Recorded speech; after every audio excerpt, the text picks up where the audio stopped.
Hello everyone, and welcome to our first match in round 2 of the St. Louis VGC Draft League. Today we have Lawso, coach of the Alolan bobsled team, facing off against Chessboard, coach of the Octillionaires. So we see Lawso coming in with a Mega Venusaur, a Talonflame, a Blastoise, Metagross, Farigiraf, and a Mega Scrafty. On Chessboard's side of the field, we see Mega Aerodactyl, Kingambit, Clefable, Primarina, we see Trevenant, and little Morpeko. I know Chessboard was incredibly happy to get Morpeko, and I can't wait to see how he uses the type-changing manipulation of the signature move Aura Wheel to his advantage in this match.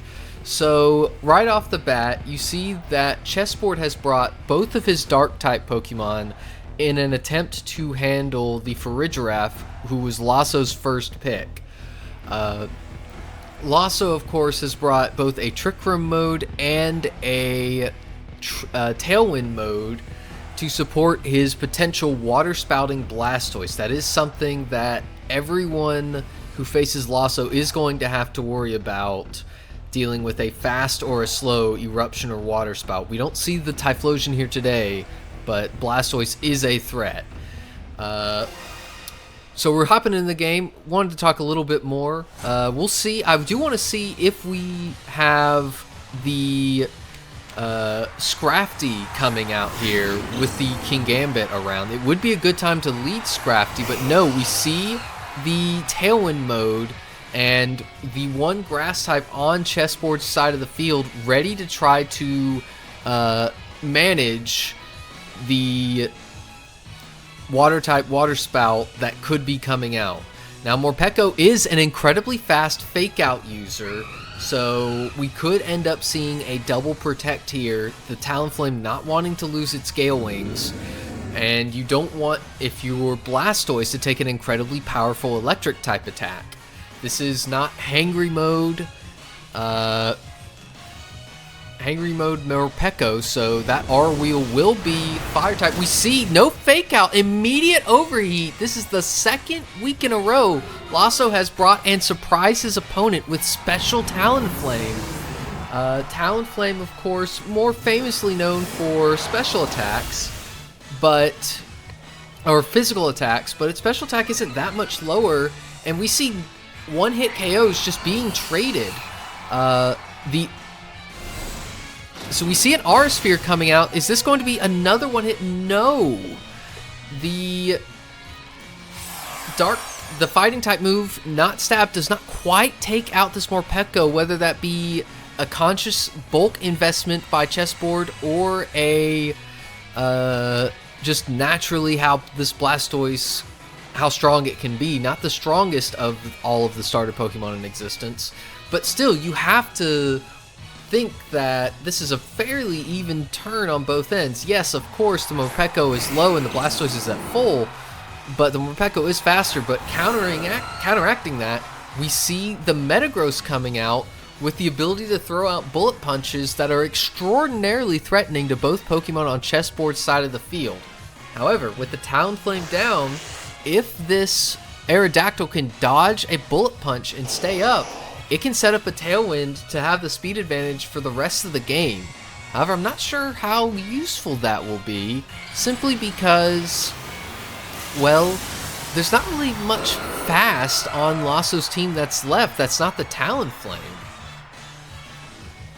So we see a bullet punch coming out, taking out the Morpeko, ensuring that this Blastoise is not going to be taken out by an electric type move of any description. We saw the Aura Wheel earlier, although of course the move would have changed to a Dark type. Blastoise does survive that Tough Claws, and we see a Hydro Cannon able to do that. Surely would have taken out the Mega Aerodactyl, but it misses, a devastating miss, even with Lawso going up 3-2 in this game 1. So we see who's coming out last. It is the Kingambit, and now the Kingambit is extraordinarily threatening, could go for a Sucker Punch into the Blastoise. The Blastoise does have an R-Sphere for big damage, but a Sucker Punch from the Kingambit or another dual Wing Beat from this Mega Aerodactyl, and this Blastoise will go down. You have to wonder, what is the Metagross going to do? We saw its Life Orb. It's going to be doing huge damage with these Bullet Punches, but you really would want to throw that into the Mega Aerodactyl as a which can just protect and let the Kingambit handle the Blastoise. Of course, going for any sort of priority move by Chessboard is very dangerous because Lawso could be holding on to a Farigiraf in the back to block any sort of priority. Blastoise goes for Protect. A Sucker Punch goes out into the Metagross, who didn't click Bullet Punch of its own, which means that the Sucker Punch is going to outspeed, out-priority, and just one-hit KO the Metagross.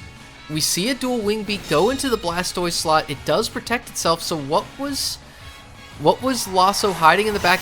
It is the Mega Venusaur, and this is really, really dangerous. Lawso is having to hope and pray for a dual Wing Beat miss because the Aerodactyl is going to be faster than anything Lawso has at this point. So, taking a look at what Lawso's options are, I think you really are hoping for some sort of Sleep Powder, a dual Wing Beat miss, could be very useful. How can you bait a Sucker Punch out from the Kingambit and have it fizzle? We see the Mega Venusaur coming out. It'll definitely have anything from the Kingambit, but a dual Wing Beat, we saw how much it did to Blastoise. And I do believe Mega Venusaur is a little bit bulkier. Blastoise gets a double Protect. We see a Sucker Punch, fails. We don't know who it went into, but a dual Wing Beat goes straight into this Mega Venusaur, and it looks like it's going to hang on. Very bulky Mega Venusaur, surely EV'd specifically for that attack, and we see a Leech Seed going straight into this Mega Aerodactyl. I'm not sure that's the status move you want at this point in time, though. Yes, it's going to do some chip damage, but once the Venusaur goes down, the Leech Seed will have no effect. It's based on the slot of the Pokemon who used it, and there's no Pokemon left to replace this Venusaur. You would have loved to see something like a Sleep Powder, maybe giving you a few more turns in order to manage this Kingambit, but it doesn't appear to be the case. We see a triple Protect fail from the Blastoise, and we see a Tailwind coming up from the Mega Aerodactyl. Chessboard saying, I'm tired of these Sucker Punch mind games. I'm going to be faster now. A Kowtow Cleave coming out, one hit KOing the Blastoise, and now it's Mega Venusaur against the world. Let's see. We see an Earth Power going out into the Kingambit. Good for both trainers to see just how much damage this type of attack will do. Does about 60%. The Mega Aerodactyl continues to be chipped down, but one more dual Wing Beat and we'll handle it. Lawso knows this and will just forfeit here. So congratulations to Chessboard on winning that game 1 of this best of 3. So I think the big problem that game, I think Lawso really was in control of that match until that Hydro Cannon miss. With the absence of Scald and the Water Pledge, that does mean that single target water damage is more curtailed. Hydro Pump was an option, of course, but that's even less accurate than Hydro Cannon. That miss would have, if that attack had connected, that would have been massive and probably allowed Lawso to win that 3v1 against the Kingambit.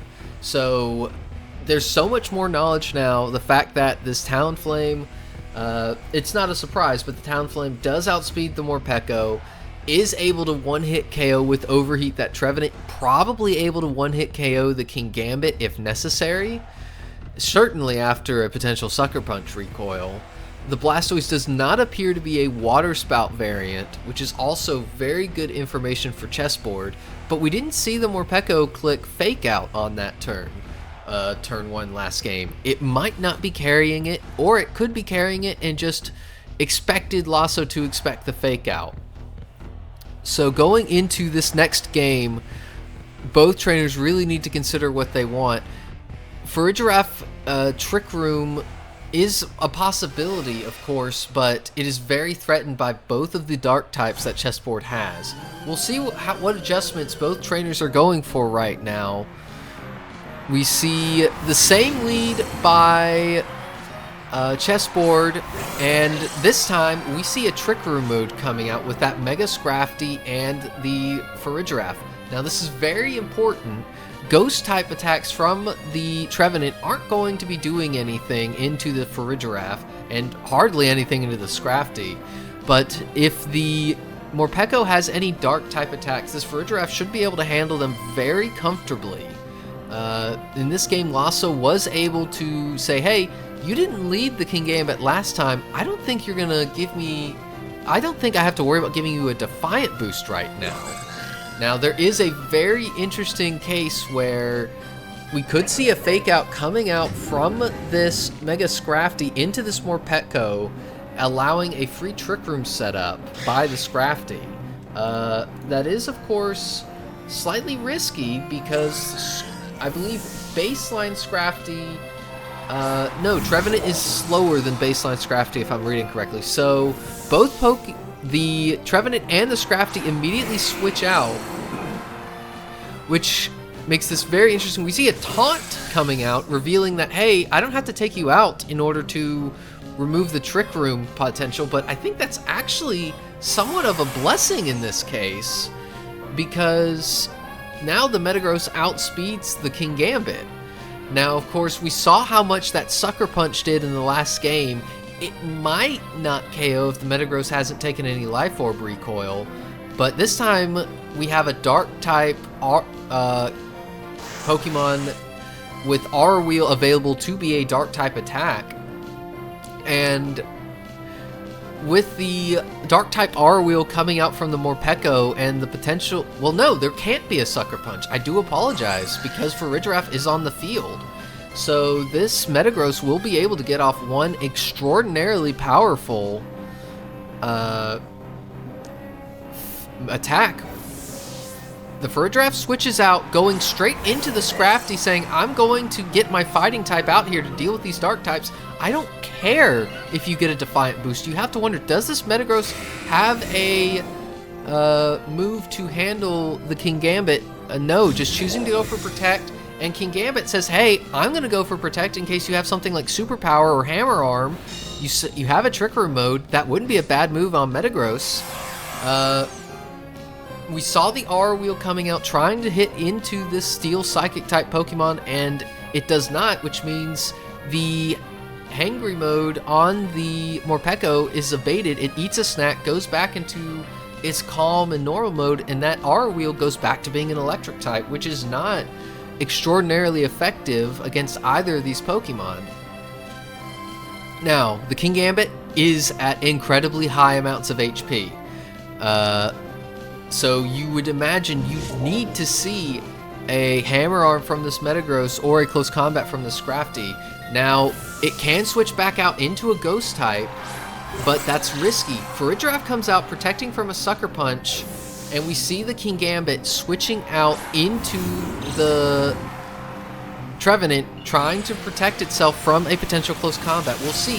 Lawso goes for a Mega Evolution, which would have given an increased Defiant boost into the Kingambit, but did he read this, or did he think it didn't matter because he was going to take it out? We see a Foul Play go into the Farigiraf, who is revealed to have a Colbur Berry, so this is not going to do very much damage at all, but really it all comes down to, what did Mega Scrafty click? It clicked Close Combat into the Morpeko. So the Morpeko stays alive at 1 HP with the Focus Sash. A very interesting revelation. Scrafty does lose some defense and special defense, and Morpeko is at very low HP. Now, it is the fastest thing on the field currently, but it has to think, okay, I have a Dark-type Aura Wheel. You have to imagine this will be able to handle the Farigiraf now that it's eaten its Colbur Berry. Does the Farigiraf have enough bulk to be able to survive this attack? Or will instead the Farigiraf say, hey, I'm just going to protect myself and let Scrafty finish this off? I have to wonder, a fake out from Scrafty on turn 1 would have broken the focus sash easily. We see a foul play into the Scrafty, maybe predicting a switch into the Metagross, going for a double up into that slot, trying to deal with the Scrafty, but even with -1 defense, that's not doing all that much. We see a knockoff just to finish off this hamster, and it stayed on the field being a nuisance for a very long time. We see a roar going into the Trevenant, randomly bringing something out. We could see the Kingambit, and we do. And this just got very interesting. So now the Kingambit is out. The Aerodactyl comes out as well. There isn't a speed mode on Lawso's side revealed. No Talonflame. So we are going to see this Aerodactyl being the fastest thing on the field, and you have to wonder, is a Mega Aerodactyl Tough Claws Dual Wing Beat just enough to take out this Farigiraf, and surely it's enough to take out this Scrafty. We could see a miss for a miss. A Dual Wing Beat miss would be tremendous in making up for the Hydro Cannon miss from Lawso in Game 1. But we'll have to see. The Trick Room isn't up. This Mega Aerodactyl's just going to never give the Farigiraf an opportunity to do anything. We see the Scrafty switch out, saving it for later. Metagross comes in, and we'll see if this is red like it was last turn. And here comes the Mega Aerodactyl, getting its power increased by that Tough Claws ability and just the raw stat improvement. Here comes a Dual Wing Beat. Doesn't do overly much into Metagross, does about 1/4 of its HP, but let's see what Kingambit goes for here. It goes straight for Kowtow Cleave, into which slot goes into the Farigiraf, not wanting to risk any sort of Trick Room shenanigans, and based on the fact that it went before the Farigiraf, I think that's what the Farigiraf was going for, and now we're just in very dire straits. Will we see the Mega Scrafty coming back out, weakening the Aerodactyl but boosting the Kingambit? No, we see the Blastoise. Now, this is a very interesting situation. We know the Blastoise has Aura Sphere. We know that's incredibly threatening into this Kingambit. The Kingambit Sucker Punch by itself probably will not be enough to take out the Blastoise, but a double up will do so. However, the Blastoise could protect itself. Counter to that, the Kingambit could switch back into Trevenant. Because it was roared out, it's safely back, ready to dodge any sort of fighting type attacks that could be thrown into this Kingambit. So we see the Mega Aerodactyl go for Protect, not wanting to take a Bullet Punch. And we see a double Protect, respecting the fake out potential from this Blastoise.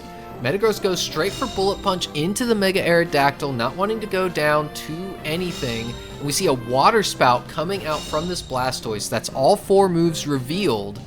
And you have to imagine that Chessboard wants no part of taking a Water Spout. So you have to imagine some attack is going to be thrown into it. But that also reveals that this Blastoise really can't touch Trevenant.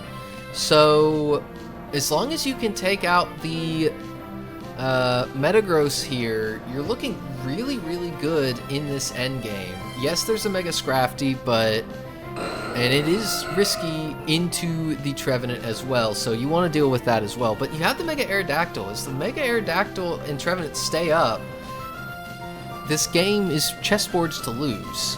This turn is going to be critically important. Both of Chessboard's Pokemon went for Protect, so they can't this turn. We see the Tailwind, and a Kowtow Cleave goes into the Blastoise, which does survive. That's absolutely critical. So the Blastoise goes for Aura Sphere, no switching from this Kingambit. It does go down to that 4-time super effective special fighting type attack. And now the Metagross is just going for a safe Iron Head into this Mega Aerodactyl. The Mega Aerodactyl banking on the Blastoise, going down to that Kowtow Cleave, but it doesn't quite do it. And suddenly it's Trevenant against the world. And if this Scrafty has any sort of dark type coverage, you have to imagine that it will go down.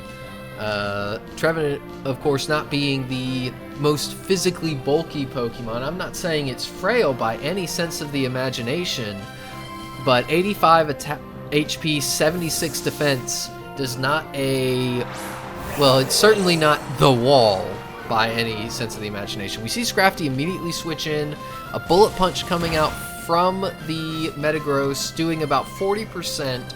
We could see a Ghost-type attack take out the Metagross at this point. Instead, we see a Horn Leech aiming for that Blastoise. Scrafty takes it just fine, can take another one without a crit, and any sort of Dark-type move plus Bullet Punch will easily take out this Trevenant. So at this point, I think both trainers are beginning to think, how do I want to run Game 3? We saw the Mega Aerodactyl and Kingambit be incredibly threatening in both of our games, with the Blastoise just barely hanging on, allowing the Aura going into the Kingambit, and truly that was a bit of a 50-50 play. If the Kingambit had switched into Trevenant on that turn instead of taking an Aura Sphere, that would have been entirely different, but you didn't know how bulky the Blastoise was to take a Kowtow Cleave. So I can understand the decision there, absolutely, but that's more information allowing Chessboard to be more prepared for game number 3, which we are going to be hopping right into here momentarily.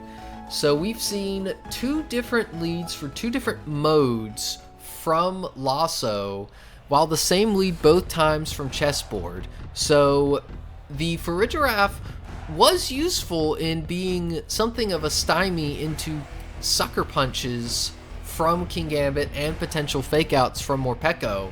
But Morpeko could just be running Taunt to deal with the Trick Room mode. So I somewhat expect to see the Talonflame a bit more prominently. We could see something like Gale Wings, Talonflame, clicking Tailwind for the Water Spout. We know the Blastoise has it now, and that is incredibly threatening. Even though Trevenant resists, it'll take it, but it probably doesn't want to switch into one if Chessboard chooses not to lead the same duo both times.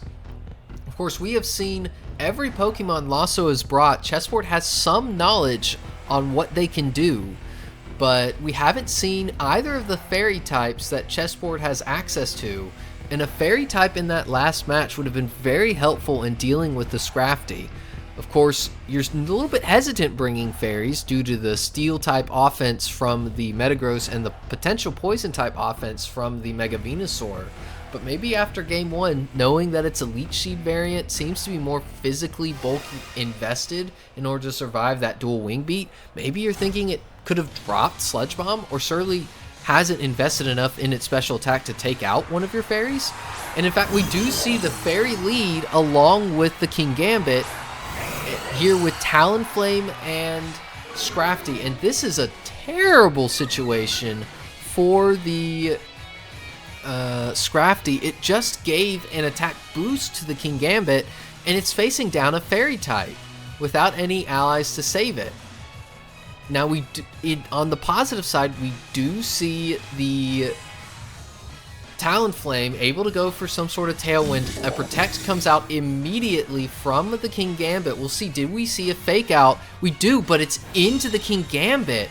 That leaves it wide open for any sort of shenanigans. Talonflame goes for Taunt, trying to shut down the Clefable, but if the Clefable just attacked, and it does, Scrafty's just going down. Yeah, just immediately, not respecting or hoping, or rather hoping that the Clefable tries to go for a redirection, trying to taunt or follow me a close combat into it, trying to shut that down. But I don't know, maybe a fake out into the Clefable on turn 1 would have been a better play. Now this does mean we have the Talonflame Blastoise ready for a Tailwind Water Spout, but that's very risky because the Kingambit can just go for a Sucker Punch. We've seen 3 moves on... No, I think we've only seen 2 moves from this Talonflame. The Overheat and the Taunt. So it could be holding something like Quick Guard in reserve. Here comes the Sucker Punch into the Blastoise. Massive damage. Where was that last game? We see an overheat from the Talonflame going into the Kingambit. It is going to take out the Kingambit after the Life Orb recoil. So Talonflame once again doing what it's designed to do. Take out this grass, take out this poison type. We see an Aura Sphere going into the Clefable, just doing minimal chip damage. And the Clefable goes for Moonblast, just taking out the Blastoise. So we have a -2 special attack Talonflame +1 mystery Pokemon to take out a two completely healthy Pokemon on Chessboard side with a taunted Clefable that's able to throw out plenty of offense.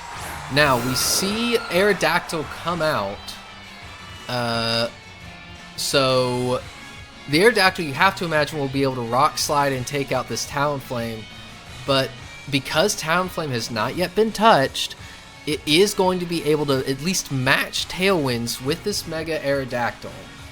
And you have to wonder, what are we going to see? We know we are going to see a Moonblast from this Clefable. I doubt it has another offensive option. It's still taunted for, I think, 2 more turns? Taunted for 1 more turn. So it can't go in for any follow me shenanigans. We could see a Protect on this Aerodactyl for this turn to protect it, but we'll see the Mega Evolution. We'll see what it chooses to go for. If Talonflame doesn't click the Flying type move, it's probably just going to go down to a Rock Slide here. Talonflame goes for Tailwind, wanting to get a speed advantage. That means we might see the Metagross going before the Aerodactyl, and it does, but it chooses to just take out the Clefable. It's not really worried about anything this Aerodactyl can do, and maybe the Aerodactyl was expecting, Lawso was expecting the Aerodactyl to go for Protect. We see a Rock Slide come out. Talonflame is not holding a Focus Sash, so right now it's Metagross versus the world, but it does have a speed advantage on its side. So what is Chessboard's last Pokemon that he has on his team? Is it something that the Metagross can handle? It is the Trevenant. You have to imagine this has a Poltergeist, and right now Metagross is having to consider it's currently the fastest thing on the field, but a staggered Tailwind from Mega Aerodactyl would at least let the Mega Aerodactyl go first. Probably not the Trevenant until Metagross's Tailwind goes down. They would potentially be staggered by 1 turn, so we see Protect from the Mega Aerodactyl. Does the Metagross read this? Double Protect, just stalling out this Tailwind, but that does mean this Aerodactyl is not going to be protected next turn. Now, this Trevenant is very physically offensive, and a Poltergeist, when the Metagross is at 66%, oh, it gets Sucker Punch, goes straight for Sucker Punch, doing big damage before it can potentially be taken out. We see an Iron Head, doesn't quite take out the Trevenant, and I think that's going to do it. That Sucker Punch reveal, not revealed in any of the 3 games we've seen so far, is going to allow just enough speed, and more importantly, allow that the Trevenant is not outsped and no risk of an Iron Head flinch. Trevenant coming in clutch there and allowing Chessboard to win this series 2-1 and go to take both players to a 1-1 record. Lawso getting the win week 1, but stumbling here, while Chessboard is able to avenge his loss in week 1. So both trainers going into week 3 with a tied record, 1 win and 1 loss. And we'll see what they do going forward, but they have plenty of time. The benefits of getting this match out of the way so early in the week is they have plenty of time to prepare for round 3, and I can't wait to see what both of these trainers can do. Good game to Lawso, and congratulations to Chessboard, and I will see all of you, dear viewers, in the next video. Goodbye!